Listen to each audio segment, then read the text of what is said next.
क्या? नमस्कार, C K TV India में आप सबका स्वागत है। इस वक्त मैं पटना के आरजेडी कार्यालय में मौजूद हूं और आज मेरे साथ आरजेडी के प्रवक्ता इजाज अहमद शाह जी हैं। इनसे कई मुद्दे पर बातचीत करेंगे, जिसमें एक तो है कि अभी कांग्रेस और आरजेडी के बीच में एक दरार आया है। ऐसा सुनने में आ रहा है कि कांग्रेस और आरजेडी का गठबंधन केंद्र में रहेगा लेकिन बिहार में नहीं रहेगा, ऐसा सुनने में आ रहा है। दूसरी बात कि बिहार में एक रजिस्ट्रार के पास इतने सारे धन संपत्ति आए हैं और उनके ऊपर छापेमारी की गई है। तो ऐसा क्यों हो रहा है कि सरकारी कर्मचारी, कहीं होता है कि सरकारी इंजीनियर के पास इतने सारे धन संपत्ति आते हैं कि उनके पास रखने के लिए जगह नहीं होते हैं, और कहीं कहीं रजिस्ट्रार के पास इतने सारे पैसे आ जाते हैं जिसको रखने के लिए जगह नहीं होता है। अभी मेरे साथ इजाज अहमद शाह जी हैं, जो आरजेडी के प्रदेश प्रवक्ता हैं। इनसे बातचीत करेंगे। सर, बहुत बहुत स्वागत है।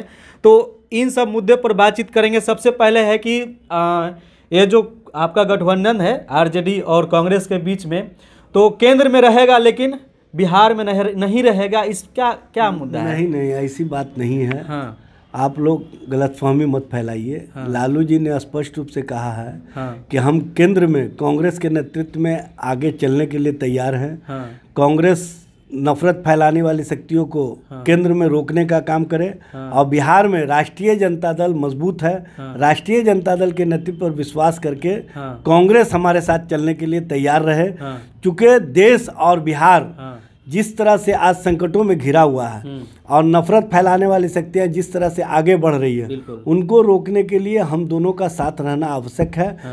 अब चूंकि बिहार विधान परिषद के 24 सीटों का चुनाव हो रहा है, तो इन चुनावों में राष्ट्रीय जनता दल से अलग होकर के आपने देखा होगा कांग्रेस ने उपचुनाव में लड़ने का काम किया था। तो अब चुनाव से पहले वो गठबंधन पर कोई बात नहीं की, इसलिए हम लोग अलग से लड़ने का काम कर रहे हैं। कांग्रेस के साथ हमारा गठबंधन बना हुआ है। केंद्र स्तर पर जब भी कांग्रेस के नेतृत्व को मजबूती देने की बात होगी, हम राष्ट्रीय जनता दल के लोग उनके साथ खड़े रहेंगे। अब कांग्रेस को फैसला लेना है कि वो बिहार में राष्ट्रीय जनता दल के नेतृत्व को मजबूत देना चाहती है कि नहीं देना चाहती है। तो ऐसा क्यों हो रहा है सर कि बिहार में दोनों पार्टियां साथ में क्यों नहीं है? ये एक सवाल देखिए, बिहार में भी साथ है। साथ होकर के 2020 के विधानसभा चुनाव में हम लोग लड़े। माननीय लालू प्रसाद लालू जी ने जो बात बोला है वो संदर्भ है कि दोनों लड़ेंगे लेकिन दोनों साथ भी रहेंगे। दोनों अपना अपना लड़ करके देखने का काम करेंगे कि बिहार विधान परिषद के चुनाव में हमारी स्थिति क्या है। आपने देखा होगा उपचुनाव के समय में कांग्रेस अलग लड़ करके अपनी स्थिति देख चुकी है। अब कांग्रेस को देखना चाहिए कि बिहार में हम अलग लड़ करके अपने आप को कमज़ोर ही करते हैं, इसलिए वो राष्ट्रीय जनता दल के साथ आकर के तेजस्वी जी के नेतृत्व को मजबूती प्रदान करें और बिहार में राष्ट्रीय जनता दल के साथ मजबूती से खड़े रहें। अच्छा, तो ये सवाल था लालू प्रसाद जी का, जिन्होंने इस तरह का बोले थे कि केंद्र में हम लोग साथ में हैं और बिहार में भी साथ में हैं, लेकिन एमएलसी का जो चुनाव होगा इसमें अलग अलग चुनाव लड़ेंगे। यही एकदम सही बात है।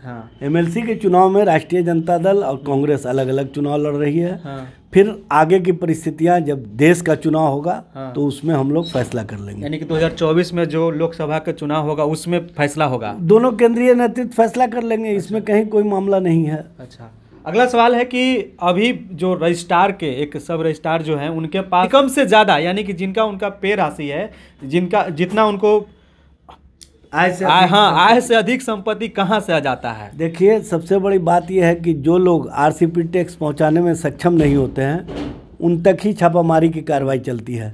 जो आरसीपी टैक्स पहुंचाने में सक्षम है उनके बारे में सरकार के स्तर से कोई कार्रवाई नहीं होती। आपने देखा होगा कि दरभंगा के एक इंजीनियर रंगे हाथ पकड़े जाते हैं। वो मीडिया को बाइट देते हैं कि अगर मैं मुंह खोल दूं तो सरकार हिल जाएगी, और सरकार के स्तर से उनको बचाने का प्रयास होता है। ये दो तरह की नीतियां हैं इस राज्य में।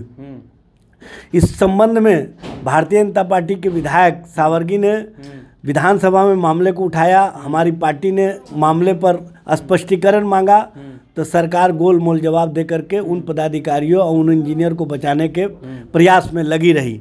लेकिन ऐसे लोग बेनकाब हमेशा होते रहेंगे जो आरसीपी टैक्स देने में सक्षम नहीं है उन लोगों को गिरफ्तार करके या उन लोगों पर छापामारी करके दूसरे लोगों को संकेत दिया जाता है कि अगर तुम आरसीपी टैक्स पहुंचाने में सक्षम नहीं होगे तो तुम्हारे साथ भी इसी तरह की स्थिति होगी। ये दो तरह की नीतियां इस राज्य में चल रही है। इस राज्य में CCC के नाम पर सिर्फ समझौता चल रहा है, समझौते के अलावा कुछ नहीं है।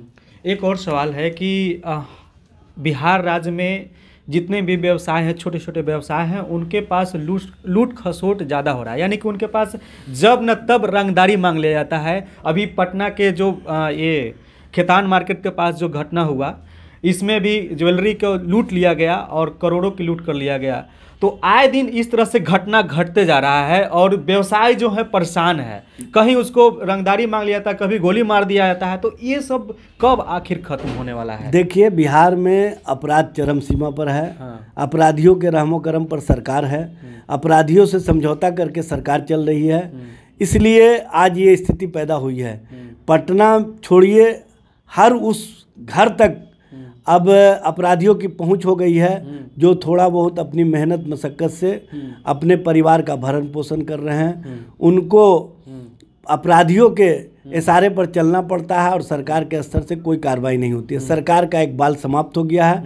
सरकार पूरी तरह से अपराधियों के सामने पस्त हो चुकी है, जिस कारण अपराधी मस्त होकर के इस राज्य में लूटपाट का एक ऐसा औरा खड़ा कर दिए हैं जिससे आम आवाम को डर लगने लगा है। और आवाम को अब ये लगता है कि हमारा घर सुरक्षित नहीं है, हमारा परिवार सुरक्षित नहीं है, हमारा व्यापार सुरक्षित नहीं है, इस राज्य में हम कैसे जी सकते हैं। यहाँ पर कि जनप्रतिनिधि जो पंचायत के जनप्रतिनिधि हैं, उनके ऊपर भी लगातार तबातौर गोलियां बरसाई जाती है और वो भी परेशान है, वो भी अपने आप को सुरक्षित महसूस नहीं कर रहे हैं। क्या मैं गलत बोल रहा हूँ? नहीं, देखिए, अपराधी की पहुँच, मैं तो बोल रहा हूँ, हर घर तक हो गई है।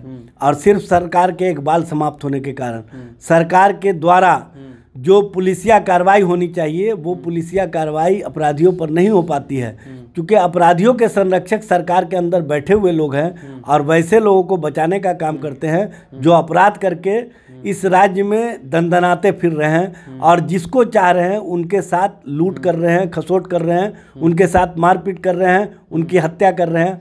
और उनको बचाने का सरकार के स्तर में जो इर्द गिर्द बैठे हुए लोग हैं उनके ही माध्यम से प्रयास चलता है। इसलिए पुलिस का जो औरा देखना चाहिए वो नहीं दिख पाता है और पुलिस अपराधियों के सामने पूरी तरह से पस्त हो चुकी है।